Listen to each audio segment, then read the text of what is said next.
Welcome everybody to another episode of Daydream Legend. Almost forgot the name of my podcast. My brain is not working today. Sorry I have this episode coming out late. I have this cough that unfortunately I'm going to warn you now is going to come throughout this podcast. I got just a little something in my throat and I thought it would be away by now, but it's not. So we're doing this. We're doing it. Before we get into it, do the typical stuff. Go to my YouTube, subscribe, like the video if you're watching. The thumb up's real important. And if you have any questions for a future podcast, not only could you call or text the number I'm about to give you, but leave them in the comments of YouTube. So the call-in number to leave me a voice message or text message is 973-908-8477. I have a lot to get to. I'm hoping I'm not going to get to them all. I'm telling you right now, because I'm going to be talking about a few different things. I want to apologize for the caller. He gave me a fuck, marry, kill last week. I didn't get to it. Partly first because I ran out of time, but you also gave me people that were in other fuck, marry, kills. So it's going to be hard doing this because you already know why I wouldn't do with these. I mean, I'll try it if I have time at the end, but I need new people. Can't have the same people. I mean, you know. So anyway, sorry for that cough. I'm trying to drink some Zevia, hoping it'll help my throat. It's good stuff. You didn't see that if you're listening on the audio, but I showed the Zevia can to the people of YouTube. YouTube's been actually good for me. I kind of like doing the YouTube. I'm hoping more people watch on YouTube. So if you're listening to the audio, please go over to YouTube, subscribe. I really can use the numbers there. I'm at 877 subscribers, so I can get to that 1,000. That would be a huge help. So I got stand up there. I got my web series, I Don't Know Joe, there. So send your friends over, get me some subscriptions, help get me to 1,000 because that's really what I need. I just came home a few days ago from my trip to LA with my buddy James. Went out to see the Taylor Hawkins tribute concert at the Forum, and it was one of the greatest experiences of my life. I mean, I'm not going to give you a total rundown of the concert because it was a 6-hour concert, and this is only a 30-minute podcast. But let me just say, the surprise people that showed up was Def Leppard, Pink, Alanis Morissette. You had Queen there, who was at the last one. You had Wolfgang Van Halen there. All the drummers from all the popular bands, Red Hot Chili Peppers, Rage Against the Machine. You had Travis Barker there. It was just, I'm sure you can go online and see clips for the concert. It was amazing. It was emotional, especially when his son plays the drums like he did in the original tribute concert. I've never been to anything like that. I've been fans of musicians that have passed away. I remember years ago I was going to a Smashing Pumpkins concert. We had tickets, and the keyboardist OD'd that day, and they canceled the concert. But you know, nobody did tribute shows back then, at least on that level. You know what I mean? Like when singer Blind Melon died, even when Kurt Cobain died. I mean, maybe they did, but it wasn't broadcast. You didn't really hear about it. So it was actually a pretty cool experience to gather with like the real fans of the Foo Fighters. Like other people flew out there like we did. I can't explain it. It was just it was one of the most heartfelt, fun concerts to be at. And I highly recommend you go check any clips out. I think they have the full, professionally taped version on Paramount Plus if you have that. The coolest part of the night was when Alanis Morissette came out, because nobody knew if she was going to come. I mean, Taylor Hawkins was her original drummer, and every other person was announced before they came out, but she wasn't. And she started belting. They let the lights go down, and then you kind of heard the drums. You ought to know, but I mean, at least speaking for myself, I wasn't really sure. I'm like, I do know this song. What is that? And then she starts the first lines of that, and that place went bananas. It was the biggest pop I've heard. When Pink came out, that was a big pop. But when Alanis Morissette came out, hugest pop of the night. 6-hour show. My buddy James, he's had some health scares in the past. So we're at a 6-hour concert, and he's sitting next to me. And at one point I turned to look, and he's sleeping. Now, because of the health scares in the past, I was like, oh my God, I'm having the best night of my life. Did my friend just die? Did he die on me? So I was about to go, right as I was about to go like nudge him or poke him in the chest, because that's what you do when you think people are dying. You just nudge him. You nudge him. I guess he woke up and I'm like, dude, you're scared the shit out of me. I thought you were dead. But he's like, nah, I'm good. I just took a few Z's. He's the only person I know that can fall asleep at a rock concert. You know, it was during a music performance. I guess he wasn't that into, but nobody can sleep like this man. To be at a rock concert with screaming fans and fall asleep, very impressive. James listened to this, so good on you, buddy. One pet peeve I had at the concert was, now we were at the upper tier, and we're on a ledge, and there was like a row in front of us, and then the ledge. So the front, we're like second row. So the people in the first row stood up the whole time. Now 6 hours, occasionally you want to sit down and watch, but you don't want to stand for 6 hours. Not these schmoes. They stood the whole time, and it's like, first off, you're in the front row. You don't need to stand. You don't. That's the benefit of the front row. See, when you stand, we all have to stand. And they stood the whole time. The whole time. And this was supposed to be a night of love and fun and remembrance. So I didn't want to start shit by like being like, complaining to my friend loudly, hoping they'd hear it. Like, will you just sit down? Or just like ask them, dude, can you sit down? Or telling them like, this is how the rule should be. I don't know if you heard, but if you're in the front row, you need to sit. At least occasionally. The only time they sat is when like in between bands, when everyone was sitting. It's like, dude, you can enjoy at least something on your ass. So I'm just putting that out there. If you're in a seat and you're in the front row, unless something amazing's happening, occasionally sit down. That way everybody else behind doesn't have to stand up. And this is the complaints of an old man.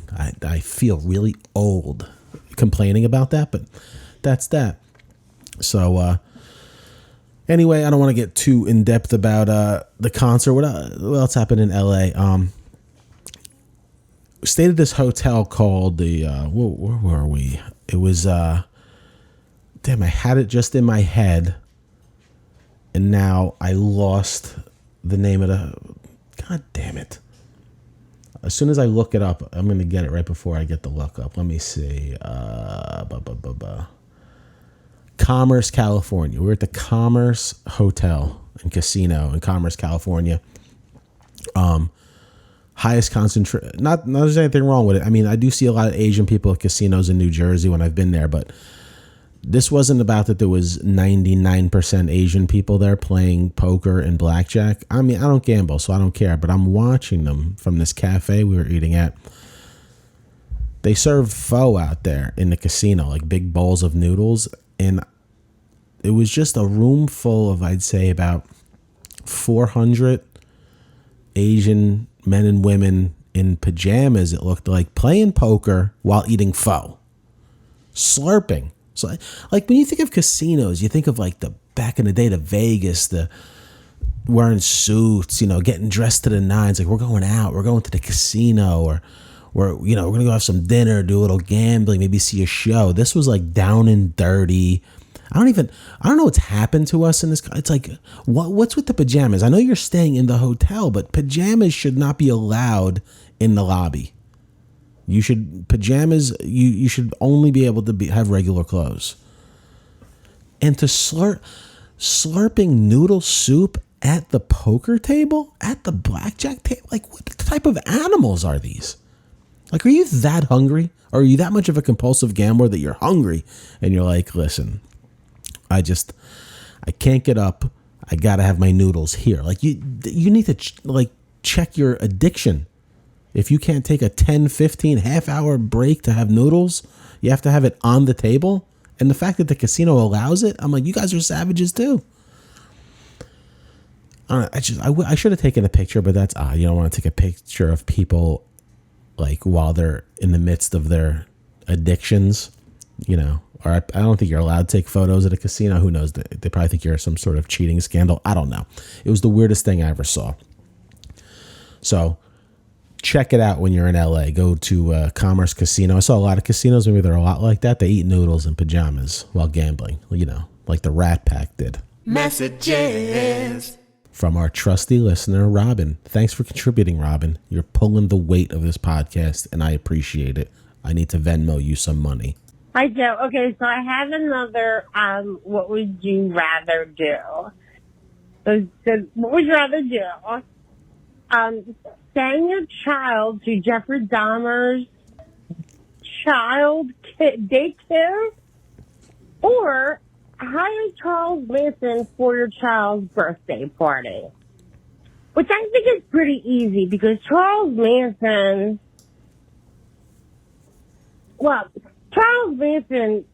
I think is harmless. I really do. I'm all into Charles Manson, but, so maybe not one of the places was.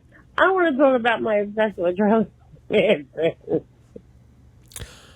All right, Robin, I don't know what those last few words were, but I think I got the gist of you. Would I rather send my child to Jeffrey Dahmer daycare or hire Charles Manson for the kid's birthday party?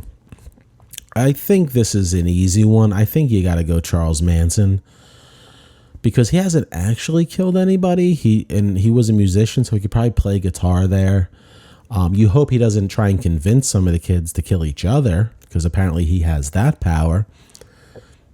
But I'm watching the Dahmer series, and though I'm only 4 episodes in, he hasn't killed any children yet. I don't think he has, which means, I don't know, maybe he's not into veal. Maybe he was just into, adult people. But knowing Jeffrey Dahmer, I'm definitely going to have to not have my kid at that child care center. So definitely Charlie Manson for the birthday party. You have new messages. All right, we got another one from Robin. Similar topic. Hi, Joe. It's Robin. I wanted to ask you, I wanted to talk about Charles Manson. Do you think, those women who did all that, Susan Atkins and that Leslie Van Houten and, what's her name, Patricia Cretwell or something, apparently they were just these normal girls, came from normal homes. How did they go from that to stabbing, brutally murdering people? But don't you think, those broads had to have, a tip loose? Don't you think, do you really believe, someone like Charles Manson or anybody could really persuade you to kill someone? Or you just, I think you have to have something in your head. There's got to be a tick there. But I just can't imagine going stabbing a pregnant woman to death. But those boys, they did it. What do you think? Screws or not? Okay, thanks, Robin. I'm glad you can't imagine stabbing a pregnant woman to death. That's good. That's good. That's a positive thing in your life. How can these women do that? I don't know. I mean, listen, I think it's the same thing. You see all these murder shows. A lot of they're when someone's a murderer, they were such a good person. I don't know what happened. I think people just weren't paying attention. There's no way you're a good person and then murder somebody the way Charles Manson, apparently he convinced them. So you're a weak-minded person. I still don't understand why Charles Manson is in jail for telling people to kill. Then why'd you go kill? How? It's the same thing when I watched that weird documentary about that sex cult in New York. That guy went to prison for life. But I had no sympathy for these women. I feel bad saying that, but it's not like they were teenagers that got manipulated. These were grown adults, and he convinced them to sleep with them, and then it's his fault. like, what type of responsibility does an adult take? So Charlie Manson, what, he's got such game and you were into him so much that he told you to kill them and you did? Now, I guess you think of it more like maybe like a mob boss way, like you ordered the hit and they did it, so it's on you. So I guess that's how he's in jail. But he wasn't like a mafia guy. It's on them. It's on them. I still don't get it. I mean, I've seen Charles Manson interviewed on TV. I mean, he's not rap too tight, but he didn't actually murder anybody. I can't believe I'm defending Charlie Manson. This is a weird time in my life. But, yeah, he's not a serial killer, right? He just asked them to kill, what was it, Sharon Tate or whatever? Did he kill 2 people? I don't know. All I know is I love the way they recreated it in Once Upon a Time in Hollywood, where they like killed them with like a flamethrower. That was fun. It was obviously not an accurate representation of killing them because Charlie Manson's still alive, and those girls are still alive. But it was great to watch them do that. So yeah, how can women do that? I don't know. I can't speak for how someone can murder people because it's not really where my brain is at. I don't, just like you, Robin, I don't know how it could happen either. I just think if you're convinced to do that by somebody, you're a weak-minded person, and the blame should all be on you. I just still don't understand how people get in trouble for being manipulative to people. I still don't get that. Anyway. It's just making me, are you watching? Is anybody watching this Dahmer series? I'm 4 episodes in, and it's just, I don't know. It's almost, it's sick and it's goofy though. Like, I like how, I'm only 4 episodes in, and like they showed the dad helping him dissect roadkill as a bonding experience, and it looked like the dad had all good intentions, but come on, dude. It made me think, though, because they made it like he had good intentions. Do you think there's actual fathers out there who do this shit with their kids but have positive results? Like, they become doctors? Like, man, he was on the wrong path at 7 years old. He didn't like the Boy Scouts, so we picked up a possum on the road, cut it open, and then he cured cancer. I had no idea this was going to lead to that. Who knows? Maybe there is positive roadkill autopsies being done by a father and son today that's going to lead to positive experience, but we'll never know because this show is showing it how it turned them into a serial killer, and no one's going to admit it anymore, or they're going to stop doing it. So I don't know. That's a thought that I had about it. I'm like, I wonder how this guy came up with that idea like that, which I wonder if his dad did it. Is it like regular? I mean, that's when you know you're reaching to bond with your child, when you're, all right, guess we're just gonna cut up roadkill. Yeah. And I like how so far they've been blaming like his alcoholic mother. Like, they're putting a lot of blame on other people for him being a psycho, like he wasn't born that way. It's like, maybe he's just born a psycho. I had a lot of friends with alcoholic mothers. They didn't eat anybody, My father, he took me hunting. I was gutting deer. I didn't eat anybody. My dad one time cut the testicles off of a male deer and handed them to me. I had no idea. He goes, "Here, hold this for me." And I was just sitting there with deer balls, and my dad was laughing, and I'm like, "Huh." Wasn't that funny to me, I got to tell you. And then he goes, "Wait, there's something on your face," wipes. And then I just had blood on my face with testicles in my hand. And I'm sure if my dad was into social media back then, he would have taken a picture for his Instagram story of me with holding deer balls with blood on my face. I don't even know where I was going with all this, but the Jeffrey Dahmer series is creepy. I can't wait to see the end, but I feel like they're putting a lot of blame on people other than Jeffrey Dahmer. Just like they blamed Charlie Manson instead of the people that actually killed. Stop it already. Just because a mob boss tells you to kill and you do, it's like, can he be like, I was kidding? Okay, mob boss you probably can't because he's not kidding because he's just doing it all the time. But like Charlie Manson could be like, I was kidding. We were smoking weed and I just said it. And these broads went out and did it. Not my fault. You have new messages. All right, we're going to try this fuck, marry, kill sent in. Even though it's people I've done already, we're going to see if maybe it'll lead to something different. Let's go for it. Let's see. Hey, Joe. Honey Boo Boo, Nancy Grace, and Shaq. Fuck, marry, kill. Honey Boo Boo, Nancy Grace, and Shaq. Fuck, marry, kill. Honey Boo Boo, Nancy Grace, and Shaq. So, Honey Boo Boo, Nancy Grace, Shaq. This might be easy. Listen, all right. See, okay, all right, this is tough. I thought this was, you gave me the same ones. Because the problem with Honey Boo Boo is she's underage. So I can't fuck Honey Boo Boo. Nor could I marry her. Maybe I could in some states. Because I don't want to fuck Shaq or Nancy Grace. Okay, let's see. If the law didn't matter, if Honey, we're gonna assume Honey Boo Boo was 18, because I think you're doing this out of disgust. You're not trying to.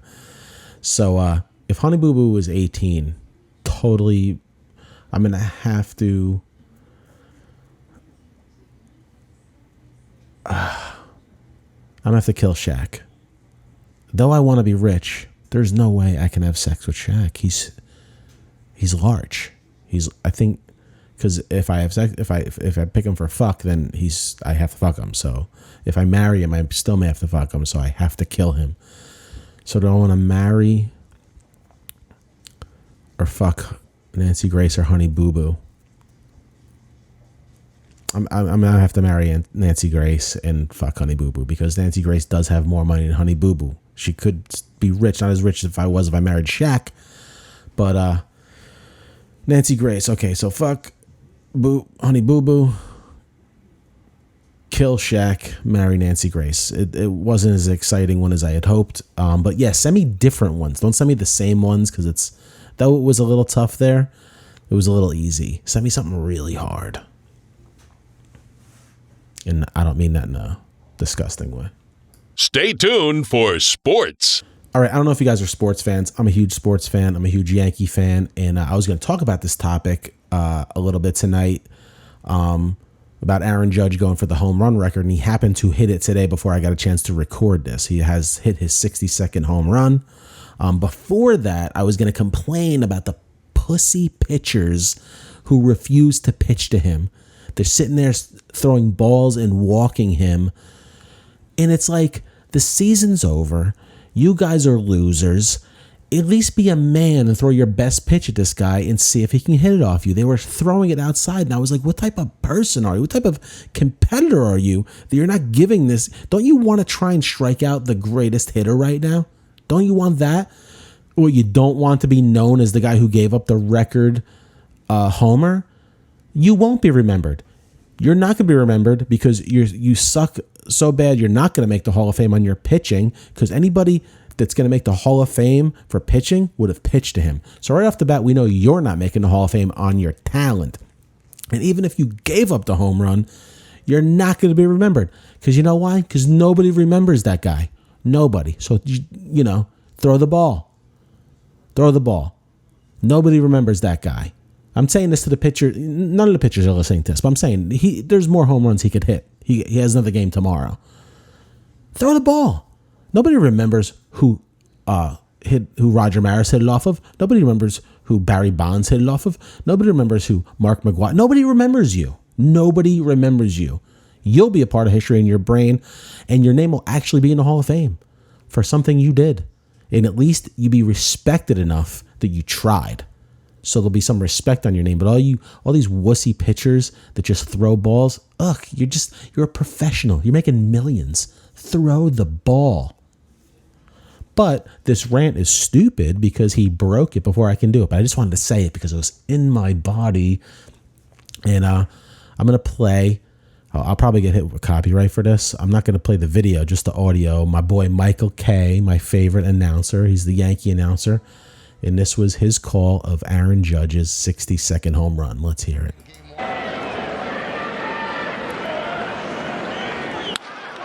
High fly ball, deep left. There it goes, soaring into history. He's done it. He has done it. Judge is the American League single-season home run leader. The AL King. Case closed.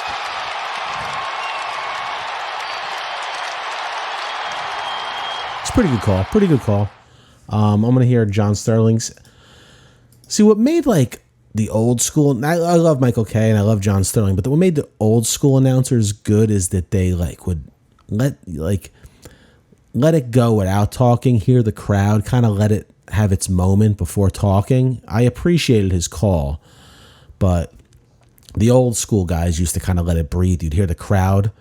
Man, I wish that could have happened at Yankee Stadium, not Texas. Texas did not deserve this. All right, here's John Sterling's call. He's the radio voice of the Yankees. Here's the 1-1. Swung on. There it goes. Deep left. It is high. It is far. It is gone. Number 62 to set the new American League record. Aaron Judge hits his 62nd. All the Yankees out of the dugout to greet him. Just think of it. 3 Yankee right fielders. The Babe hitting 60 and 27. The Jolly Roger hitting 61 and 61. And now Aaron Judge hits his 62nd home run, the most home runs any American leaguer has hit in a single season. And the American League has been alive for 120 years. This is Judgment Day. Case closed. I'm so happy Aaron Judge got to do that. I really am. Dude, he is a Yankee. I know he's up for free agency. There's no way he's not going to be a Yankee after this amazing season. I'm so happy he has the home run record. I believe he's clean. I believe this is the actual clean record. He doesn't look like a guy that does steroids. I would be so shocked if he was caught doing steroids, but I believe he's got the clean record. So if you're a baseball sports fan, if you're a Yankee fan, this is a huge day for us. It's a great way to go into the postseason. I'm very excited. I'm just so happy for the guy because he looked like he was pressing, and he was doing good. It was so weird. The crowd was so weird. They would like boo if he walked, which is a good thing. They would boo if he walked, and they would sigh if he got a base hit. Like, oh, just a base hit. Oh, you just hit a double with 2 RBIs. Oh, normally those are great things, but that's how bad they wanted him to do it. At least at Yankee Stadium.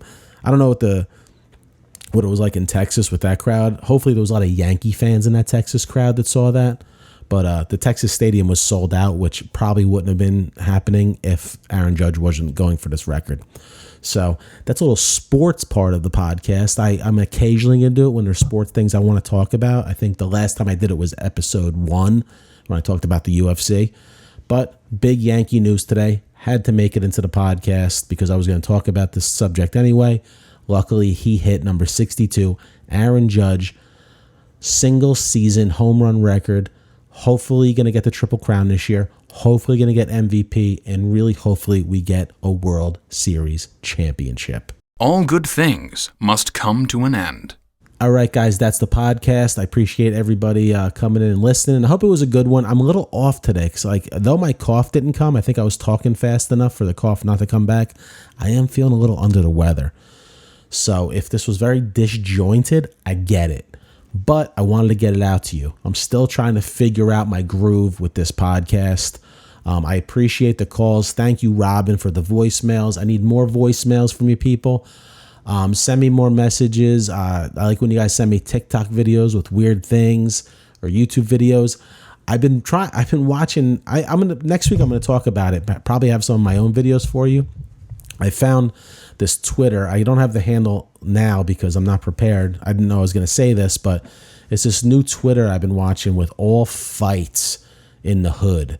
And it's fascinating. It's fascinating. I can't get enough of watching people beat each other up. It just really is one of my favorite things to do. And I've been addicted to this. So maybe I'll find some cool fights to show you guys. So if you're on the audio, you should watch the video because I'll probably be having some video next week. So anyway, if you want, please leave a message at 973-908-8477. You can leave a voicemail or send a text message with any questions or comments. Ask me a what would you rather. Ask me a fuck, marry, kill. Anything. Just ask me. I'll answer anything. The weirder, the better. Send me weird news stories. Comment in the comments. Any questions. Post me any links that are weird. Anything. Let's just have fun with this. Hope you guys have a great rest of your week, and I'll see you next week. Thanks.